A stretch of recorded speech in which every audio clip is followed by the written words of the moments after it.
Hello students, आप सब अच्छे होंगे। हम यहाँ पर देख रहे हैं कंजर्वेशन ऑफ बायोडाइवर्सिटी। तो देखो यहाँ पर means activities perform for the protection of various life perform present on earth. ये जो हम परफॉर्म करते हैं, हर जिंदगी जो भी जीते हैं, जो भी लाइव करते हैं, ये सब कहाँ पर प्रेजेंट है? ओनली अर्थ के ऊपर ही प्रेजेंट है और किसी प्लैनेट पर प्रेजेंट लाइव नहीं है।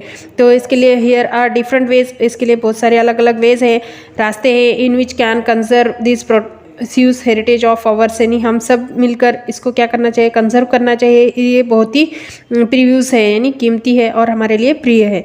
Deforestation should be strictly banded. जो डिफोरेस्टेशन यानी वनों की कटाई होती है, स्ट्रिक्टली बैन कर देनी चाहिए। रिफोरेस्टेशन और अफोरेस्टेशन यानी वनों की पुनर्जन्म यहाँ पर करना चाहिए, वनारोपण करना चाहिए। शुड बी इंश्योर्ड यानी और लोगों को प्रोत्साहित भी करना चाहिए। This include in the planting of more and more trees in barren lands. यानी यहाँ पर हमें इंक्लूड शामिल हो जाना चाहिए, मोर एंड मोर सभी लोगों को जो है जहाँ पर भी बैरन लैंड्स होती है यानी बंजर ज़मीन होती है, वहाँ पर ट्रीज लगाना चाहिए। If it because very essential for some reasons to cut few trees. ऐसे कुछ रीजन्स होते हैं जो हमें ज़रूरत होती है कि कुछ ट्रीज़ को कट करने की, तो वहाँ पर क्या करना चाहिए? तो should ensure that large numbers. अगर हम यहाँ पर श्योर हो जाना चाहिए, सुनिश्चित करना चाहिए कि अगर हम यहाँ पर एक दो ट्री तोड़ रहे हैं तो यहाँ पर कुछ और ट्रीज हम लगाना चाहिए। Of trees are planted than those cut down. अगर हमने कुछ ट्रीज तोड़े हैं तो वहाँ पर लार्ज नंबर्स में यानी ज़्यादा मात्रा में, ज़्यादा संख्या में हमें ट्रीज लगाना चाहिए। This will prevent soil erosions. और प्रिवेंट करती है किसको? सॉइल को भी। ये जो ट्रीज है हमारे सॉइल को प्रिवेंट करते हैं, कटने से बचाना चाहिए, प्रोटेक्ट करना चाहिए the natural habitats of both. और ये जो नेचुरल हैबिट होती है तो वहाँ पर दोनों को भी यानी प्लांट्स और एनिमल्स दोनों को भी इम्प्रूव क्लाइमेटिक कंडीशन के हिसाब से रहना पड़ता है। तो इसके लिए वहाँ पर जो है क्लाइमेटिक कंडीशंस यहाँ पर इम्प्रूव करना चाहिए। Measure must be taken to prevent forest fire as most of these fires are caused due to the clearless of people। यानी यहाँ पर कुछ उपाय योजना सोचनी चाहिए, मेजर करना चाहिए कुछ उपाय कि टेकन प्रिवेंट यानी आग जो लगती है फॉरेस्ट में तो इसके लिए कैसे रोका जा सकता है, कैसे प्रिवेंट किया जा सकता है। और यहाँ पर लापरवाही भी नहीं करना चाहिए, क्लियरलेसनेस यानी यहाँ पर लापरवाही नहीं करना चाहिए लोगों ने। और smoking and cooking should be avoid in forest area. जो एरिया होता है वहाँ पर जहाँ पर लकड़ी जलाई जाती है ज़्यादातर खाना बनाने के लिए और जलाने के लिए, तो इसके ऊपर भी हमें कुछ अवॉइड करना चाहिए, यानी फॉरेस्ट एरियाज़ के बारे में बचाना चाहिए। तो trees should be protect from insect and paste. और ट्रीज़ को प्रोटेक्ट करना चाहिए किससे? इंसेक्ट और पेस्ट यानी जो कीड़े होते हैं, जो घातक कीड़े होते हैं, उनसे भी बचाना चाहिए ट्रीज़ को। This that get infected by disease should be treated with insect and pesticides. तो इससे भी क्या करना चाहिए? कुछ दो इंसेक्ट होते हैं, कुछ इन्फेक्ट होते हैं जो डिशेस होती है ट्रीट के लिए, और ट्रीटेड यानी इनका इलाज भी यहाँ पर करना चाहिए।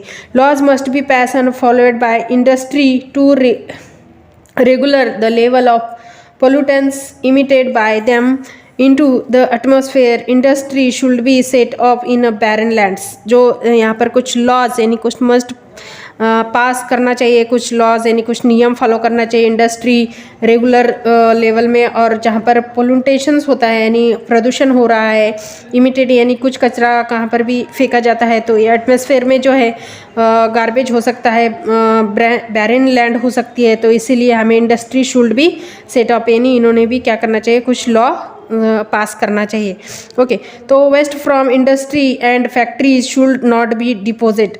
तो वेस्ट कहीं पर भी इंडस्ट्री और फैक्ट्री जो होते हैं कहीं पर भी कचरा जो है डालते हैं, तो इसकी वजह से क्या होता है?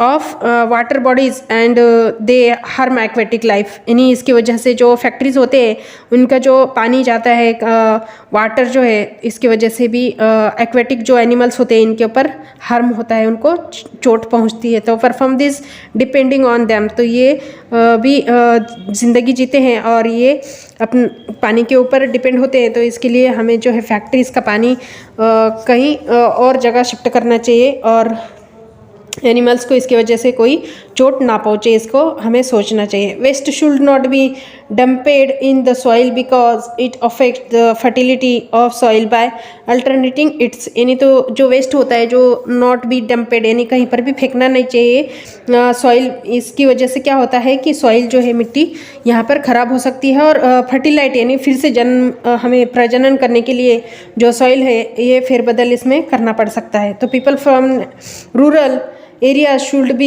supplied with alternative fuels to woods because a large numbers of trees are cut down just to be burned as fuel।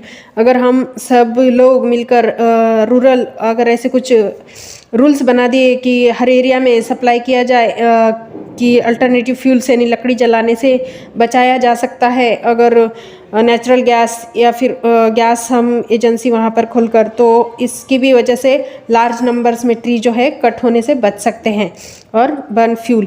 तो people should be made aware of conservation of biodiversity through seminar debates and the media. तो इस सारे जो भी लोग हैं peoples, उन्होंने क्या करना चाहिए, कुछ साधन कंजर्वेशन के बायोडाइवर्सिटी के रोकने के लिए सेमिनार कुछ सोच विचार करना चाहिए, डिबेट से नहीं कोई झगड़ा यहाँ पर नहीं करना चाहिए और मीडिया का साधन यहाँ पर लेना चाहिए। The government and government agency must all work towards working rules, laws and policies to police protection of wildlife and forest wealth. These rules, laws and policies must be strictly and honestly enforced. Many protect areas like wildlife structure, biosphere service and national park and already being developed for the protection of endangered space. यानी इससे क्या होता है, government ने भी ऐसे कुछ agency होती हैं उनके ऊपर मस्ट ऑल वर्कर जो होते हैं उनके ऊपर कुछ रूल्स लगाने चाहिए, कुछ लॉ लगाने चाहिए, कुछ इनके ऊपर भी प्रोटेक्शन करना चाहिए। वाइल्ड लाइफ यानी वन जीवन जो है, फॉरेस्ट जो है यहाँ पर वेल्थ है यानी हमारा धन है, तो इसको जो रूल्स कुछ नियम अगर हमने लगा दिए, स्ट्रिक्टली फॉलो किए और प्रामाणिकपने से यानी हॉनेस्टी यहाँ पर हमने इन फोर्स यानी लागू कर दी, तो मेनी प्रोटेक्शन ऑफ एरियाज यानी वन्य जीवन जीने के लिए सबके लिए पशु विहार और बियर जो भी रिजर्व होते हैं उनके लिए और नेशनल पार्क जो है ऑलरेडी पहले से ही यहाँ पर डेवलप हो चुके हैं और भी इसे प्रोटेक्शन हमें देना चाहिए और इंडिग्रेड और स्पेस यानी हमें इनसे बचाना चाहिए। खतरे में जो भी चीज़ें हैं उनको हमें बचाना चाहिए और ज़्यादातर यहाँ पर प्लांटेशंस करना चाहिए। Okay, thank you for watching.